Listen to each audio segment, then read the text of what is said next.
ایسے ہی حضرت عیسیٰ بغیر باپ کے پیدا ہوئے، جب وہ خدا کے بیٹے نہیں تو یہ خدا کے بیٹے کیسے ہوئے؟ ان تمام باتوں کو سامنے رکھ کر یہاں کہا جا رہا ہے کہ بندہ بننے میں کوئی عار نہیں ہے حضرت عیسیٰ ابن مریم کو. لن يستنكف المسيح ان يكون عبدا لله، نہیں ہے کوئی استنکاف، نہیں ہے کوئی عار. مسیح کو کوئی عار نہیں ان يكون عبدا کہ ہو جائے وہ بندہ للہ اللہ کے لیے. صرف عیسیٰ کو نہیں، فرشتوں کو بھی. وللملائکۃ المقربون، اور وہ فرشتے جو مقرب ہیں ان کو بھی بندہ کہلانے میں کوئی عار نہیں ہے. مقرب فرشتے کتنے ہیں؟ 4 فرشتے مقرب ہیں. جبرائیل، میکائیل، اسرافیل، اسرائیل علیہ السلام. یہ 4 فرشتے جو بڑے فرشتے ہیں یہ مقرب فرشتے کہلاتے ہیں. اور کچھ وہ فرشتے جو خدا کے عرش کو اٹھائے ہوئے ہیں، اس وقت بھی اللہ کے عرش کو اٹھائے ہوئے ہیں، ان کا نام ہے حاملان عرش، جس کا ذکر 24واں پارہ سورہ مومن میں انشاءاللہ آئے گا. الذین یحملون العرش ومن حولہ، جو فرشتے عرش کو اٹھائے ہوئے ہیں اس کے اطراف میں رہتے ہیں، وہ کتنے ہیں؟ 4. وہ 4 فرشتے ہیں، 4 فرشتے.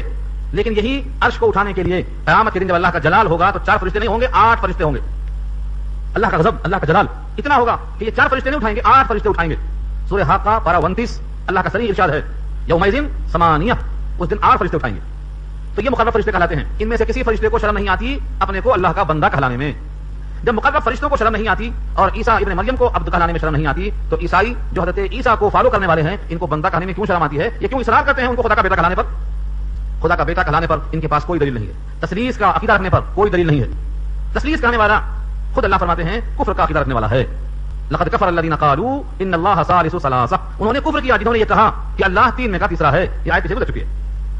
ان تمام کی صفائی کے بعد ایک فیصلہ، اصول، ایک ضابطہ اللہ فرماتے ہیں ومن یستنکف عن عبادتہ، اور جو کوئی عار محسوس کرے گا اللہ کی عبادت سے، جو کوئی عار محسوس کرے گا اللہ کی عبادت سے، ویستکبر اور تکبر کرے گا، فسیحشرهم، تو اللہ ضرور جمع کرے گا ان سب کو الیہ اپنی طرف جمیعا اکٹھا. جمع کرنے کے بعد کیا کرے گا؟ یہاں تو اتنا ہی کہا، عار محسوس کرنے والے کو، تکبر کرنے والے کو جمع کرے گا. جمع کرنے کے بعد 2 حال سے خالی نہیں، 2 صفتیں ہوں گی. پارہ 24 میں کہا اللہ نے کہ جو اللہ تعالیٰ سے تکبر کی بنا پر مانگتے نہیں، اس لیے نہیں مانگتے اللہ سے کہ اپنی بڑائی میں حرف آ رہا ہے.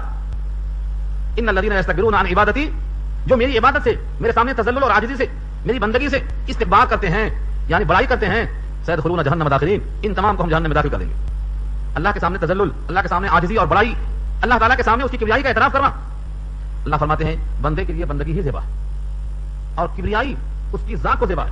الکبریاء ردائی والعظمت ازاری، کبریا میری چادر ہے، عظمت میری تہبند ہے. جو ان دونوں کو چھیننا چاہے گا میں جہنم میں ڈال دوں گا. تو تکبر یہ اللہ کو پسند نہیں آئے گا. یہاں الفاظ پر غور کرو. ومن یستنکف، جو عار محسوس کرے گا اس کی عبادت سے. اس کی عبادت کی کتنی شکلیں ہیں؟ جسمانی عبادت، مالی عبادت، روحانی عبادت، فکری عبادت، قلبی محبت، یہ سب اس کی عبادت کے طریقے ہیں.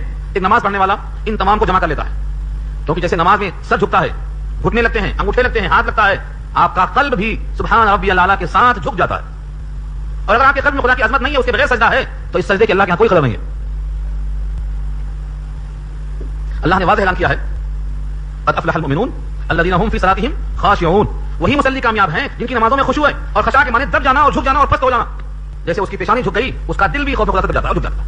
وخشعت الابصار وخشعت الاصوات، اس کی آواز میں دبی ہوئی آواز محسوس ہوتی ہے. اس کی آواز اس کی رقت بتاتی ہے کہ خدا کے خوف سے ڈرا ہوا ہے، سہما ہوا ہے. تو اللہ کی نگاہ میں وہ کامیاب بندہ ہے.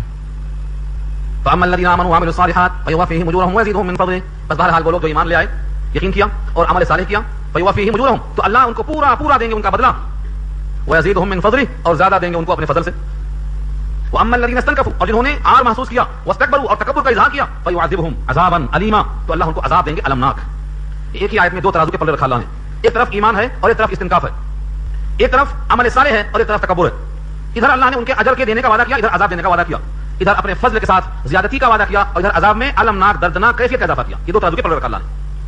اب یہاں 2 باتیں اور سوچیں آپ. ایمان سنتے آ رہے ہیں. فاما الذین آمنوا، جو ایمان لائے. پورے قرآن کریم میں تمام اعمال کا دار و مدار ایمان پر رکھا ہے اللہ نے. تو سب سے پہلے لازم یہ ہے کہ ہم روزانہ سوچیں کہ کس چیز پر ایمان لانا ہے، اس کا کیا مقام اور درجہ ہے. ہم اپنے ایمان کا محاسبہ کر کے سوئیں کہ اگر ہم اللہ کے پاس پیش کیے جائیں تو ہمارا ایمان اللہ کے ہاں اس قابل ہو کہ جس پر یہ اجر کا وعدہ ہو مل جائے. اس کے لیے آسان لفظ دیتا ہوں جو بخاری جیسے الفاظ موجود ہیں، آپ کو بار بار سنتے جائیں. جمیع ما جاء بہ الرسول، تمام وہ باتیں جو رسول لے کے آئے ان تمام کو ماننا یہ ایمان ہے. ان میں سے بعض مانیں گے اور بعض نہیں مانیں گے، یہ ایمان نہیں کہلاتا. یہ اچھی طرح نوٹ کریں. جمیع ما جاء بہ الرسول، رسول جو کچھ لائے ان تمام کو ماننا یہ ایمان ہے. اور ان میں سے کچھ کو چھوڑ دینا اور کچھ کو مان لینا یہ ہرگز ایمان نہیں ہے. کسی بندے کو اختیار نہیں ہے کہ وہ حکم آنے کے بعد، رسول اللہ کے حکم کے بعد اپنی مرضی سے کچھ چھوڑ دے، کچھ لے لے. یہ دونوں باتیں کہاں ہیں؟ وما كان لمؤمن ولا مؤمنة اذا قضى الله ورسوله امرا ان يكون لهم الخيرة من امرهم.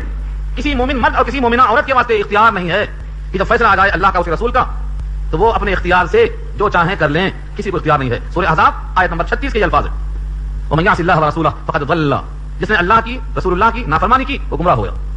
کون سی گمراہی؟ ضلالم مبینہ، ضلالم بعیدہ، دور کی گمراہی، کھلی گمراہی۔ تو یہ جملہ یاد رہے کہ ایمان کی تعریف یہ ہے وہ تمام احکام جو اللہ کے نبی لائے ان کو پورا کا پورا ماننا۔ پھر ماننے کی دو شکلیں ہیں، ایک قلب سے یقین، زبان سے اعتراف، اور ہاتھ پیر سے عمل کر کے اس کا ثبوت۔ اگر زبان سے اقرار ہے، دل سے بھی اعتراف ہے، لیکن اعضاء اس کی مخالفت کرتے ہیں تو جس کا قلب اس کے زبان کا ترجمان نہ ہو اس کو نفاق کہا جاتا ہے۔ تو یہ بات یاد رکھیں، آگے دیکھو نتیجہ کیا ہے۔ جو ایمان لے آئے اور عمل صالح کیے، یہ عمل صالح کی شرط کیوں لگائے اللہ؟ صالح عمل، اچھا عمل، اس لیے شرط لگائے کہ زبان سے کہہ دینا کہ ہم مسلمان اور مومن ہیں بہت آسان ہے، لیکن اس ایمان کے ساتھ یہ عمل گواہی دیں گے کہ حقیقت میں مومن ہے کہ صرف زبانی جمع خرچ ہے، اس لیے لگائے شرط عمل صالح کی۔ جب آدمی کے اندر زندگی ہوتی ہے تو یہ کھاتا بھی ہے، پیتا بھی ہے، بولتا بھی ہے، چلتا بھی ہے، سانس لیتا اور چھوڑتا بھی ہے۔ اگر یہ کھاتا پیتا نہیں، سانس لیتا ہی نہیں تو علامت ہے اس کے مردہ ہو جانے کی۔ ایسے ہی ایمان اگر ہے تو اس کے ہاتھ اور پیر سے جو افعال ہوں گے وہ اعمال صالحہ ہی ہوں گے، اور اگر ہاتھ اور پیر سے اعمال صالحہ صادر نہیں ہو رہے ہیں تو یقین سے کہا جائے گا کہ اس کے اندر ابھی جو ایمان ہے وہ اتنا طاقتور نہیں ہے کہ اس کے ہاتھ پیر سے اچھے عمل صادر ہوں۔